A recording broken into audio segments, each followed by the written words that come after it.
Друзі, привіт! Мене звати Олександр Харебін. Сьогодні в Києві 7 серпня 26-го року. Дякую, що дивитесь, дякую, що підписуєтесь.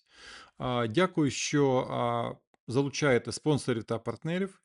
Всім, хто ще не дивився, особливо з нових підписників, подивіться, будь ласка, мій минулий попередній ефір, який був присвячений виключно американській тематиці, нашим відносинам, українським відносинам зі Сполученими Штатами.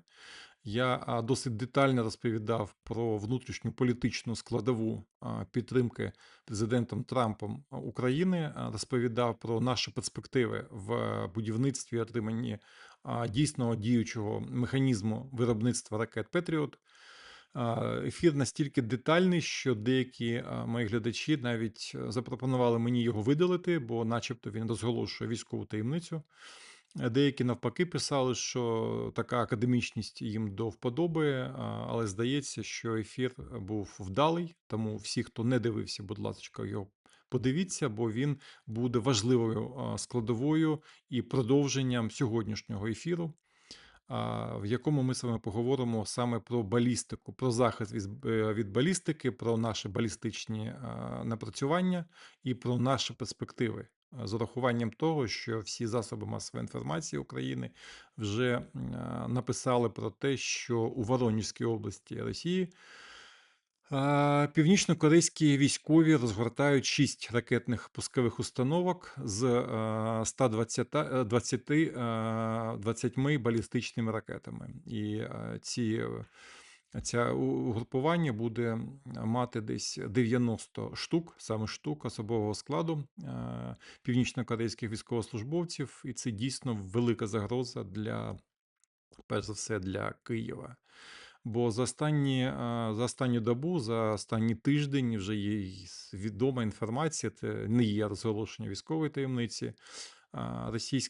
Загарбники, російські агресори знищили складські приміщення українського бізнесу на понад 400 тисяч квадратних метрів, що по факту еквівалентно, щоб ви розуміли, 56 футбольним полям.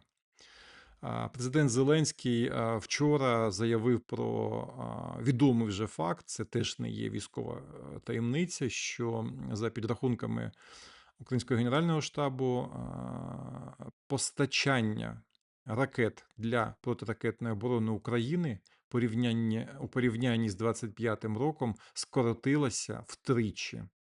Хоча ракети у партнерів є, і ми про це теж казали у попередньому ефірі, тобто я теж про це казав. Пряма мова Зеленського – це важливо, бо інколи саме пряма мова дає відчуття, на якому ґрунтуються висновки. В цьому році, на жаль, значно скоротилося постачання антибалістики від партнерів. Кількість ракет для ППО в постачанні скоротилася втричі, якщо порівнювати з 25-м роком. І йдеться не тільки про цей літній час, а про всі періоди першого півріччя 26-го року. Що вам сказати? Після заяви Зеленського про те, що саме зупинка чи скорочення постачання антибалістичних ракет може бути способом тиску на Україну, і Зеленський припустив, що це скорочення має відповідні завдання і виконує відповідні завдання. Ну, суть, наскільки я розумію, від партнерів, бо завдання ставлять тих, хто має можливості ставити вимоги Україні. Тому це важливий фактор, на який ми маємо звертати увагу, коли ми говоримо чи чуємо від наших партнерів щодо можливої мирної угоди чи про так званого примусу до миру. І, на жаль, знов повертається риторика, що примус до миру може бути застосований саме до України, а не до Російської Федерації. Але теж про це в цьому ефірі згодом. І зараз можу, як людина, як я сам особисто, як моя родина, ми живемо в Києві, і так я можу констатувати, що життя в Києві стає небезпечним. Ну, до речі, як давно вже є це в багатьох інших містах України, як в Херсоні, як в Харкові, як в Одесі. Я чую, відчуваю розпач і таке, знаєте, безвихіддя в соціальних мережах стає все більше. і дійсно важко жити під масованими, а саме балістичними ударами, особливо розуміючи перспективи, про які, як один, це така дуже дивна історія, рапортують високопосадовці, українські високопосадовці, які кажуть, що катастрофа, велика катастрофа може нас чекати восени з водою, взимку з усім, до чого ми звикли: водою, теплом, електрикою. І особливо, коли незрозуміло, звідки з'явиться та протибалістика, яка захистить українське небо. Пі- Там 2 дні тому, мені здається, по Києву прилетіло 28 ракет, жодної збитої. І дійсно, я думаю, ви всі розумієте, що у України немає жодного паритету по ракетам.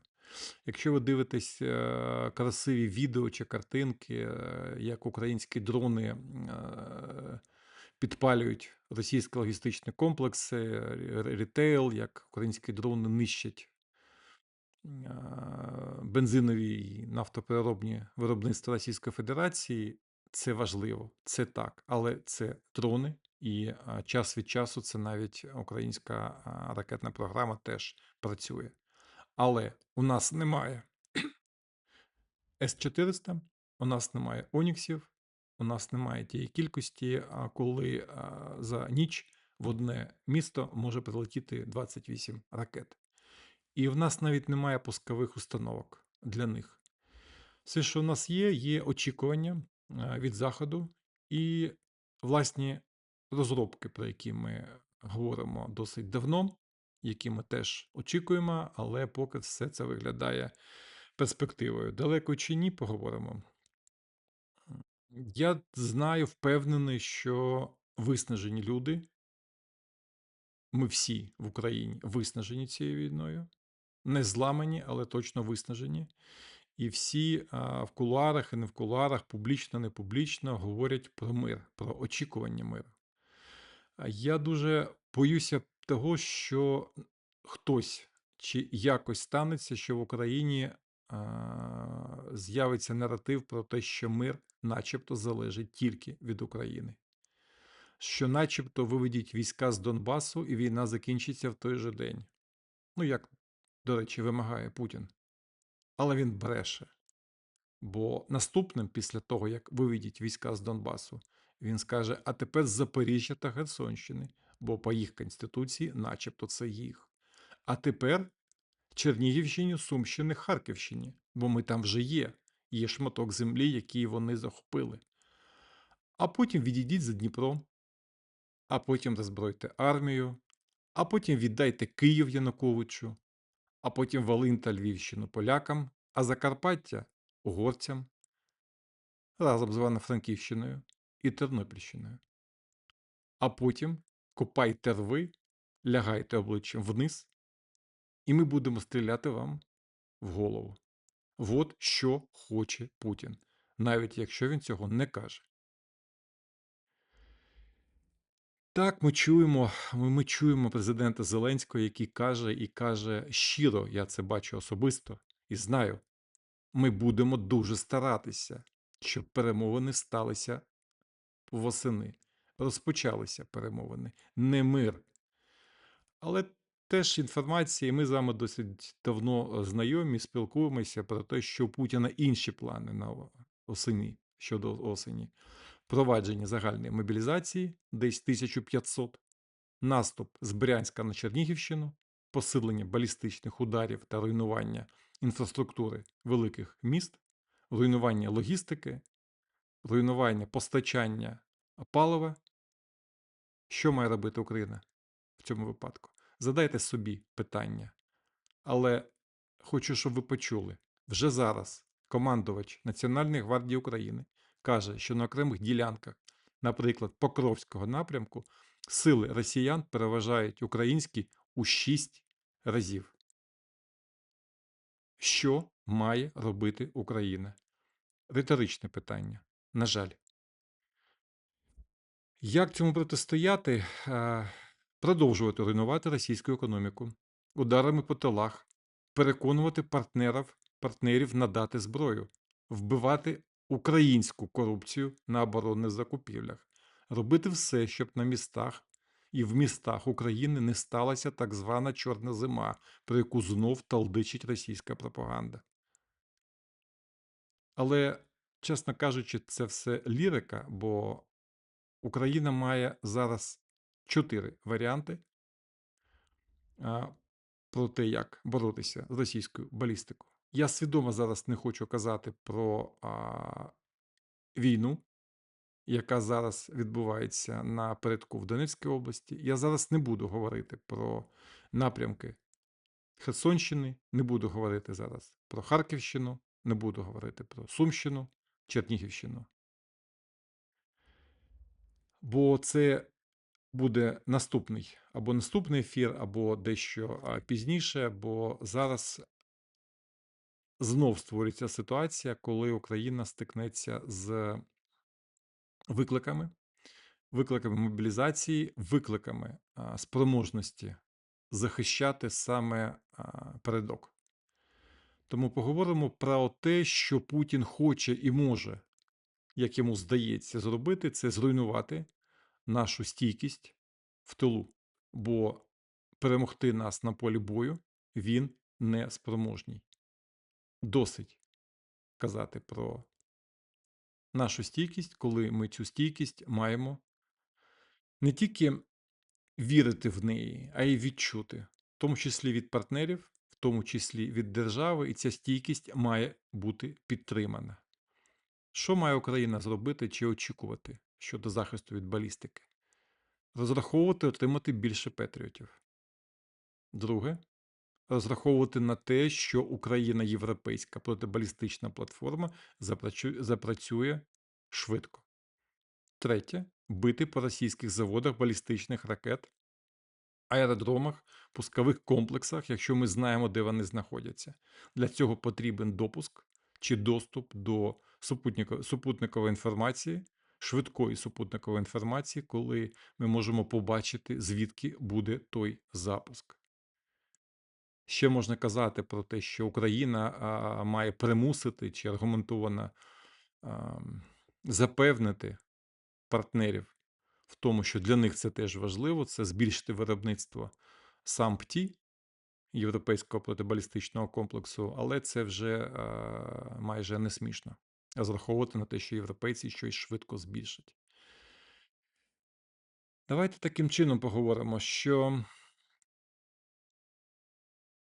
відсутність протибалістики не означає, що ми не можемо виграти війну.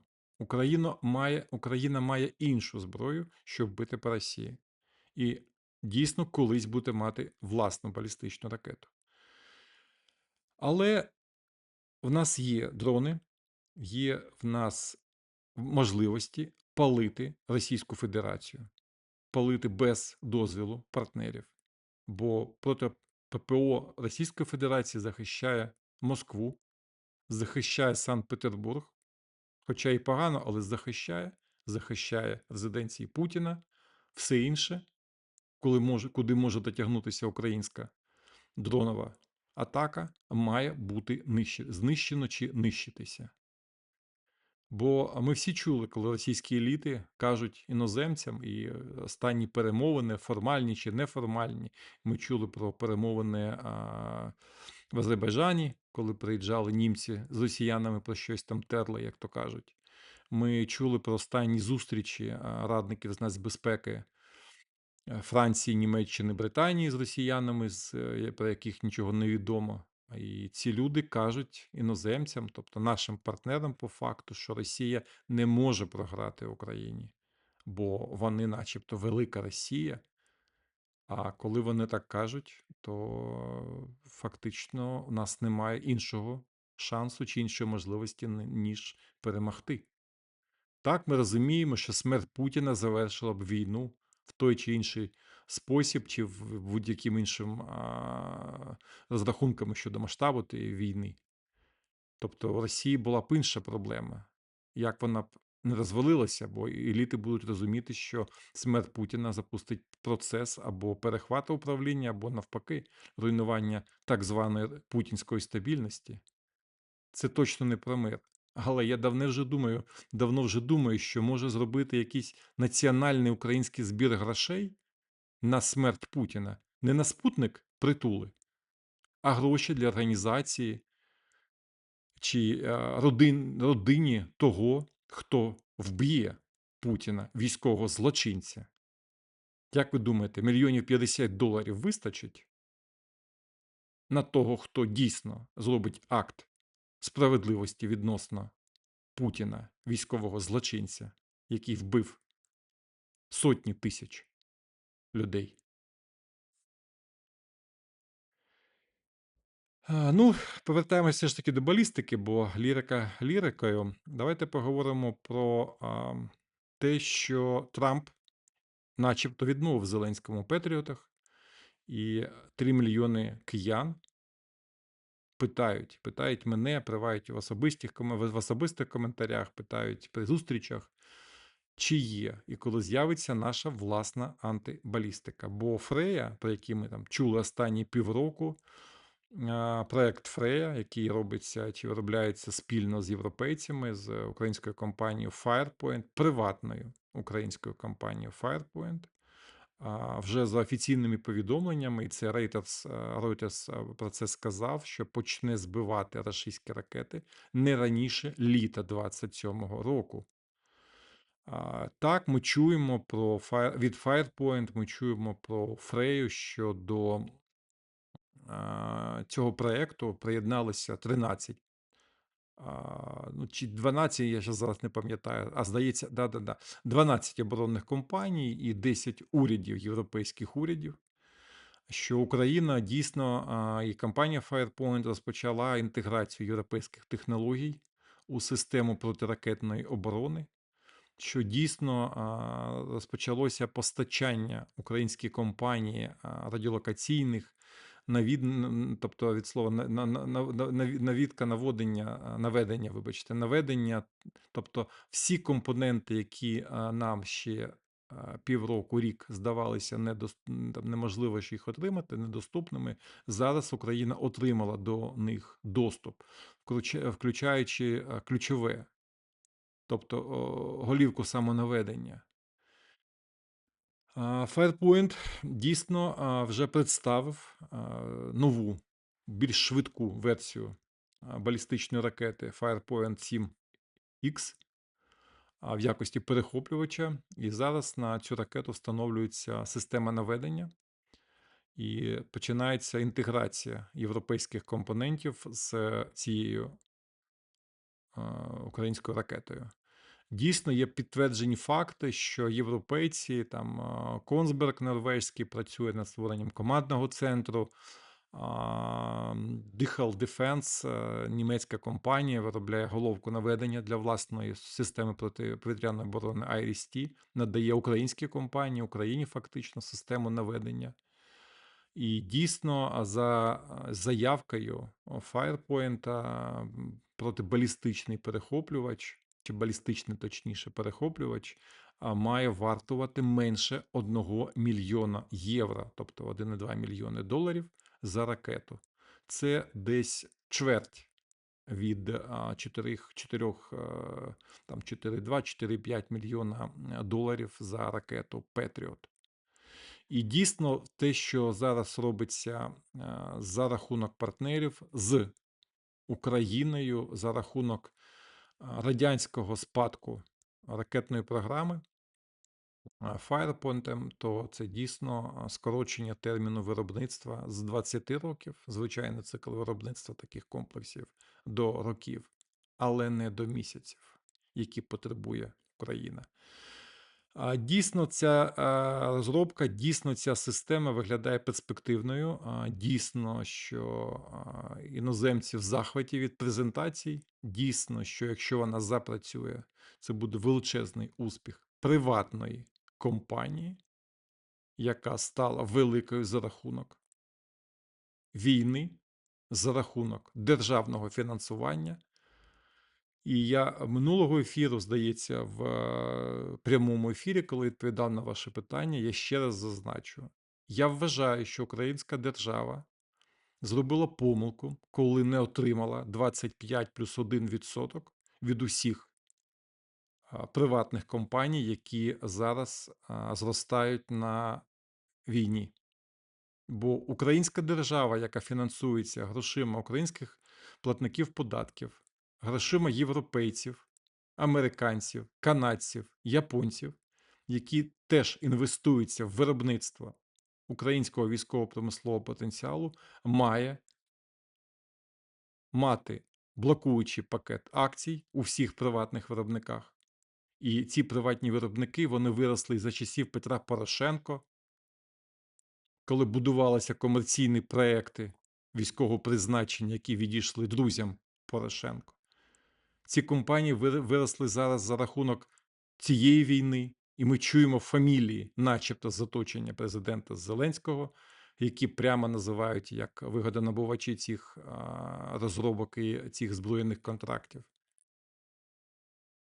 Але це питання до тих, хто приймав рішення і, можливо, ще буде приймати рішення. Тепер щодо Петріотів, і знов щодо Петріотів, бо Трамп начебто зробив крок назад, чи все ж таки підвищує ставки. Я вже минулого ефіру казав, ще раз передивіться його, бо Financial Times повідомляє, що Дональд Трамп заявив, він ще не вирішив, чи дозволить Україні виробляти ракети-перехоплювачі Петріот з американською ліцензією. І саме ця заява не вирішив. Я не впевнений, викликала хвилю хейту про начебто відмову Трампа. Ні, ще раз кажу, ні. Питання не просто не вирішене, а питання зараз звучить дещо по-іншому. Бо ми всі розуміємо, що Петріот – це не просто ракета. І вже навіть з'явилися, от буквально вчора з'явилися нові деталі щодо можливої угоди по ліцензуванню Петріотів для України, що начебто існує 3 варіанти виробництва цих Петріотів ПАК-3 для Збройних сил України.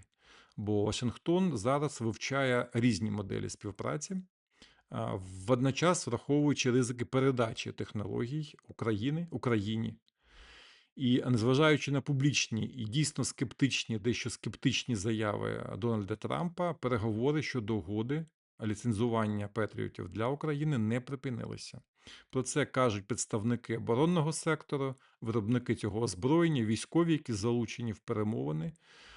І, скажімо прямо, це теж не є військова таємниця. Зараз розглядаються 3 сценарії. І перший сценарій – це виробництво окремих елементів Петріот в Україні, і остаточно ракети будуть збиратимуть у Німеччині, яка вже 2 роки намагається запустити повноцінне виробництво ракет для Петріотів. Другий сценарій – це приєднання Києва до чинної американо-європейської програми виробництва перехоплювачів. Не буду коментувати, бо це питання досить складне, але долучення все ж таки це не виробництво власне.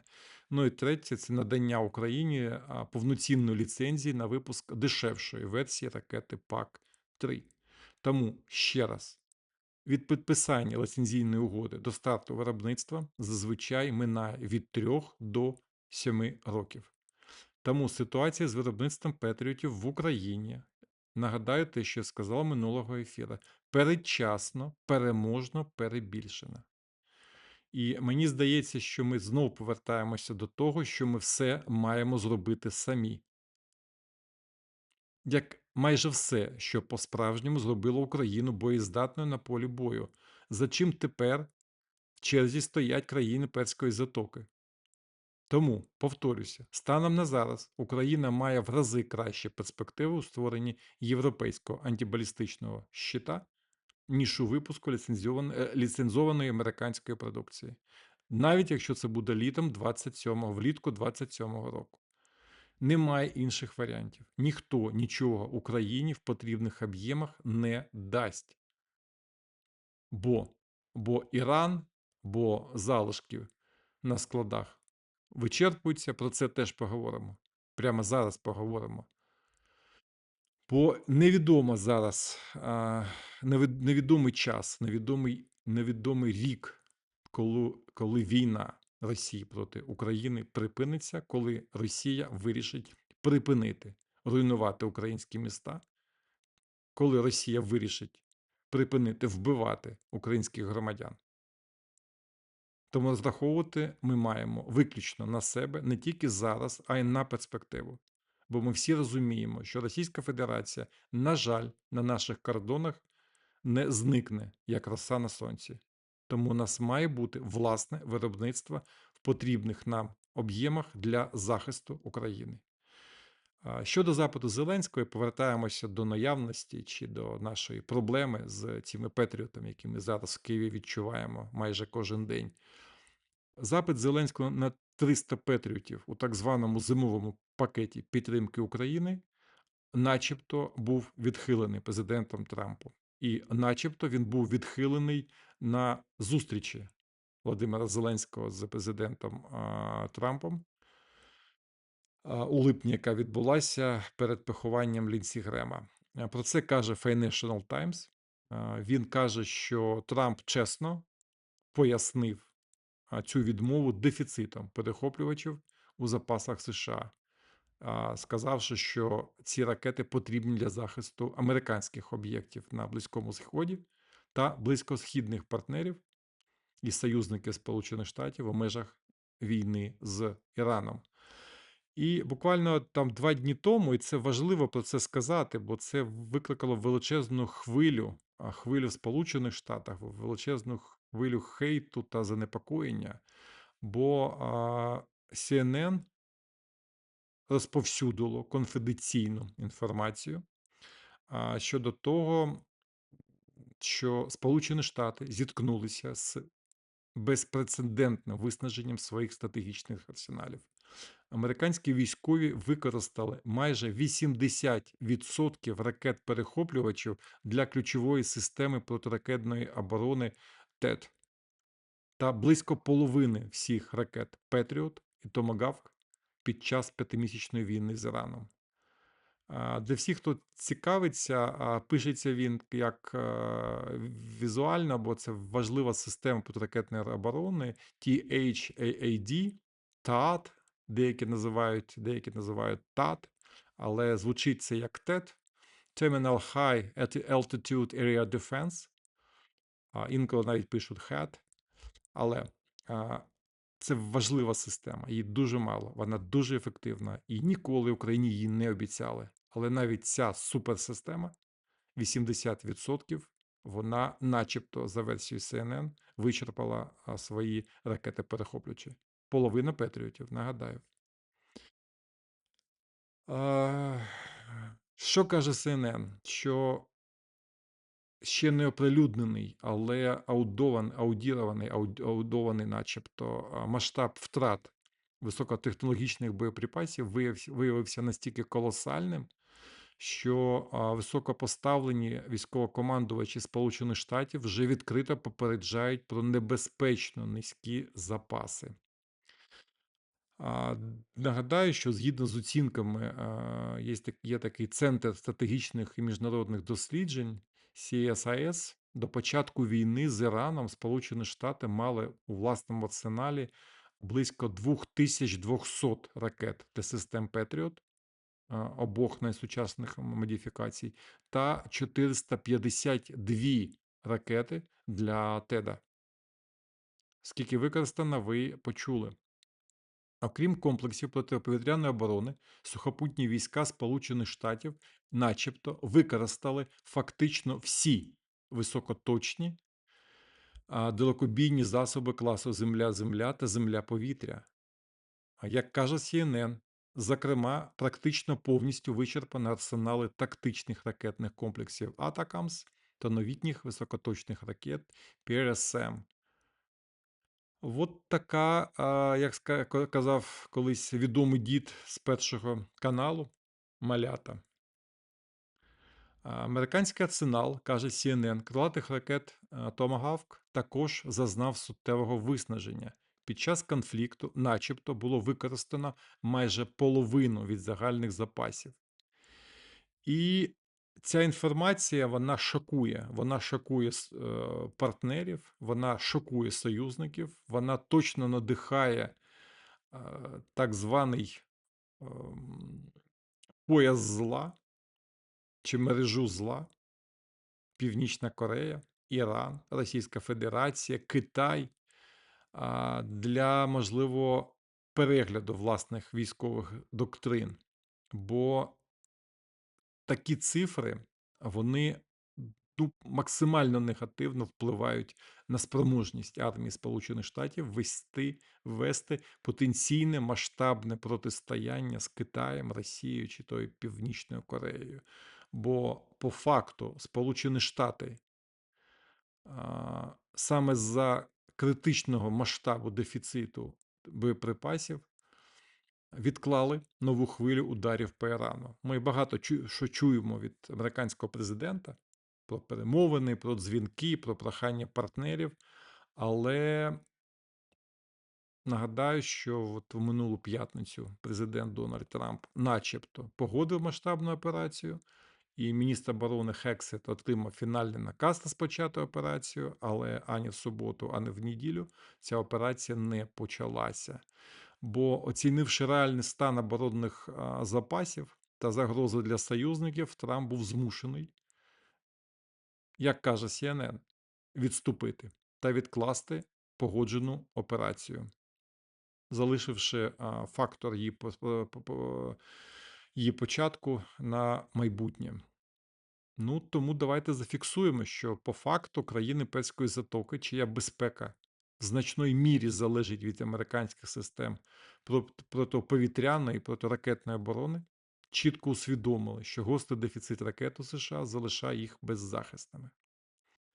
А щодо поповнення, і це теж важливий час і важливі цифри, бо якщо війна зупиниться, і про це вже говорять тиждень, знов говорять тиждень, про зупинку війни чи підписання якоїсь угоди з Іраном до підписання, тобто якісь додаткові протоколи про начебто відкриття Ормузької протоки, про початок легалізації Іраном взяття плати за проходження, від чого американці навіть бояться про це говорити, бо це повністю руйнує міф про перемогу над Іраном. Так от, за даними аналітиків, американських аналітиків, що якщо війна з Іраном припиниться, то для відновлення запасів цих тедів до довоєнного рівня знадобиться щонайменше 3 роки. Повне поповнення запасів ракет Петріот вимагає кількох років. Бо станом на зараз, відповідно до графіків постачань на ці 27, 26, 27 фінансовий рік, бо в Сполучених Штатах фінансовий рік починається з 1 жовтня, Пентагон отримує лише 15 нових ракет «Томагавк» і 20 ракет «Петріот» на місяць. Нагадаю, що Російська Федерація спромоглася розігнати військове виробництво, і деякі аналітики оцінюють, що Російська Федерація спроможна виробляти до 120 балістичних ракет на місяць. Хоча наявність і поява корейських, північно-корейських підрозділів на кордонах з Україною начебто говорить про інші цифри, бо Російська Федерація начебто не спроможна. Але я не був би таким оптимістом стосовно російського виробництва, бо щось мені за вікном підказує, що не все так гарно з руйнуванням Україною балістичної програми Російської Федерації. Що ще? Ще важливо, бо, здається, саме публікація CNN, вона попала в, як то кажуть, в яблучка, бо президент Трамп жорстко заперечив інформацію про те, що американські військові стикаються з дефіцитом боєприпасів на тлі війни з Іраном. За словами Трампа, за словами великих зірок з Пентагону, США мають величезні запаси боєприпасів. Більш того, американський президент пригрозив джерелам ЗМІ, які дали цю інформацію, тривалими термінами ув'язнення. І пряма мова Трампа звучить начебто так, що, цитую, у США є величезні запаси боєприпасів, особливо певних типів. Крім того, каже президент Трамп, за потреби у США виробляються та постачаються значні обсяги боєприпасів. Оборонні компанії будують найбільшу кількість заводів і фабрик за всю історію нашої країни. Звучить потужно. Крім того, сказав Трамп, зараз ведуться розшуки джерел медіа, які поширюють ці зрадницькі заяви. Будуть вимагатися тривалі терміни позбавлення волі для цих осіб. От така вимальовується картина. Я думаю, що ви всі зробите власні висновки. Висновки з того, що я сказав. Я буду дуже вам вдячний за те, що ви будете коментувати те, що чуєте.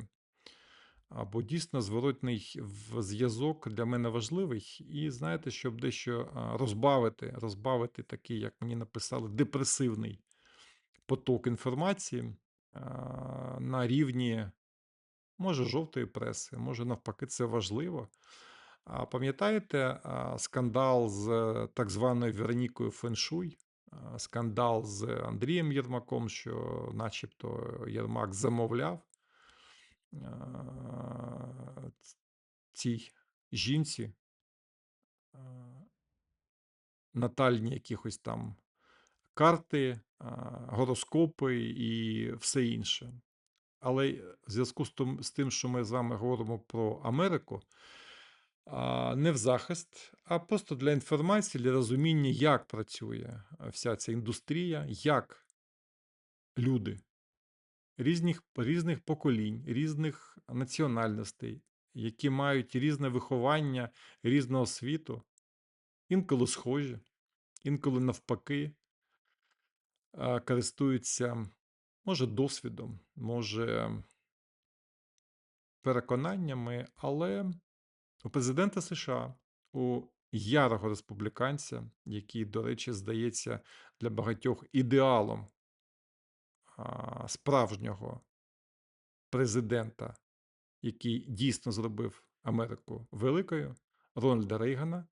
І у Рональда Рейгана і його дружини теж була своя астрологиня. Її звали Джоан Квіглі, вона з Сан-Франциска. І щодо неї є багато досліджень, це доконаний факт, що ця Квіглі ще з 1960 року вела власну астрологічну практику, мала величезне коло клієнтів знаменитостей і так через них познайомилася з Рейганом. І, до речі, подружжя Рейганов настільки їй довіряло, що за деякими свідченнями навіть під час інавгурації підбирали, тобто час інавгурації підбирали під правильний астрологічний момент. І вже після того, як, я думаю, що глядачі мої пам'ятають, якщо ні, подивіться, як то кажуть, Google на допомогу, після замаху на Рейгана, перша леді Ненсі Рейган, теж, до речі, одна із найяскравіших американських перших леді, так боялася нового нападу, що почала регулярно радитися з цією Квіглі. І дійсно дуже швидко, за свідченнями, ці консультації чи просто консультації перетворилися на фактичні вказівки, не рекомендації для Білого дому. Деякі свідки казали, що через Джоан погоджували, коли президенту літіти, виступати, проводити прес-конференції, зустрічі і наради, коли має злітати президентський літак, а коли краще сидіти вдома.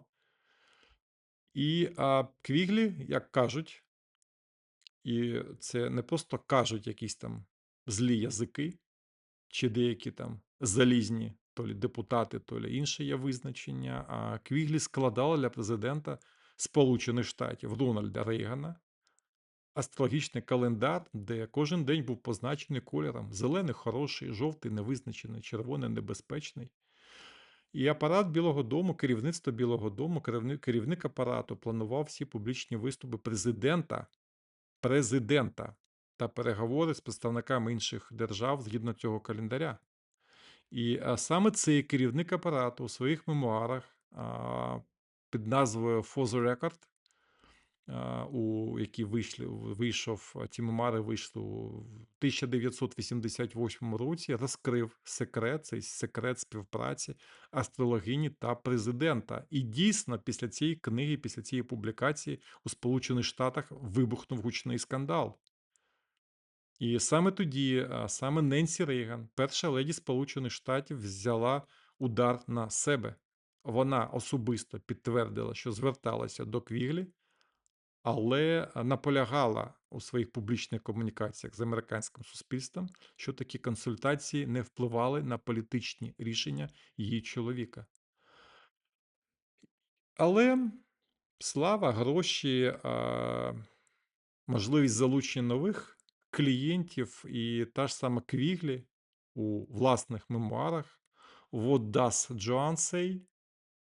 підтвердила, що дійсно визначала час дебатів, час прес-конференцій, графік президентського літака і навіть консультувала Рональда Рейгана щодо проведення самітів із Михайлом Горбачовим. Бо за версією Квіглі у Рейгана і Горбачова була гармонійна комбінація планет. Тому ці знання, давайте про це не будемо забувати, але коли ви чуєте критику чи спотворену інформацію, чи шукаєте чорну кішку в темній кімнаті, просто знайте, що все колись вже було. Всім нам тихого дня, гарних вихідних. Зустрінемося ми вже скоро. В мене на вихідні вийде російськомовне інтерв'ю, ефір з Євгеном Кісельовим. Тому всі, хто хотів почути мене російською, будь ласка, у мене на каналі, подивитесь, теж коментуйте, підписуйтесь. І дійсно нам ще є про що багато говорити.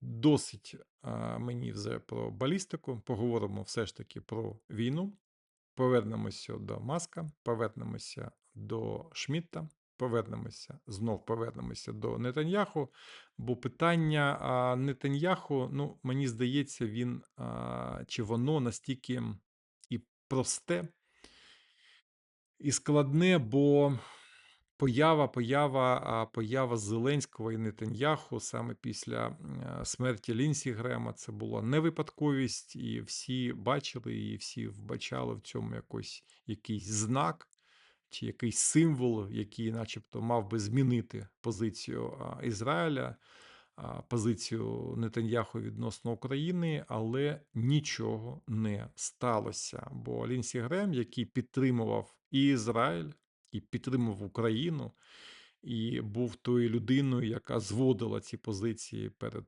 Дональдом Трампом і шукала компроміси чи поєднання інтересів.